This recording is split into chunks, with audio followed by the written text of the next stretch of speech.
Los Angeles County has about 60,000 homeless. About 2/3 are living on the streets or in tents, and we've seen it right here, to one of our own members. John, we were seeing him every Sunday here at the church. We stopped seeing him from time to time, found out he was living in his car, found out he lost his car, was ending up on the streets. And I found him at the homeless camp, and I just started bringing him food. She started going to the encampment about 10 minutes from our church, and she came and said to me, "Becky, you've got to go to the encampment with me." And so we started going to the camp, and we had our compassion for the people that we met there. It was a real eye-opener to see how people lived.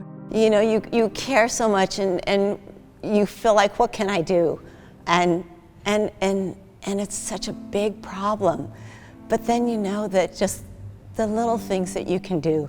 The mighty women of St. Mark's. All we did was being there. They do more. The women do more. They're coming out here and they're only giving them water and food and clothes, but they're helping them make their mental health appointments. That's crucial. You know what I mean? They're helping them make their housing appointments to get off the streets. That's crucial. These people are respected when they're here. There's no messing around with these people. They come, they help us. We're grateful for it. Today's a big day for me. I'm about to leave this homeless camp and move into my own place. We're working to alleviate poverty. How do you do that? Well, you teach people skills in terms of budgeting, setting goals for their life, thinking about education. Do they want to further their education? What about employment? Oh, I'm grateful, very grateful for Becky. And she's been, if it wasn't for her, I probably wouldn't be housed. I moved like 10 miles down now. I'm in LA, and I'm in a studio, which I'm having to pay close to $1,200 to stay in. So they're living isolated from their close friends, their family, their support system. So we felt strongly we needed to have support for the people there in order to help them stay housed. I lived with my boyfriend for 5 years. He was a verbally abusive alcoholic. When I tried to get a place of my own, there was nothing within my reach.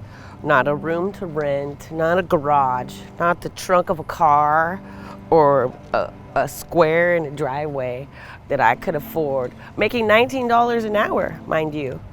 This is where we have come because we had nowhere else to go, because we had nobody else to turn to, and because our pain is so great that we don't know how else to deal with it except to try to numb it so that we cannot think about what's causing it for just a little while, even if it's just 5 minutes of peace without the pain. Yeah, I think of the Good Samaritan, how people walked by and they saw the guy who was hurt and they went away. Well, that was the way I was for a long time. I would see the camps, I'd see people, and I'd walk on the other side. I didn't want to be involved. We don't think that we can eradicate poverty, just the 5 of us, but that we could do our part. But everyone at the homeless encampment is concerned with issues of food, of drink, of shelter, of health. And that is a Matthew 25 effort all by itself. Matthew 25 has really energized our congregation in amazing ways.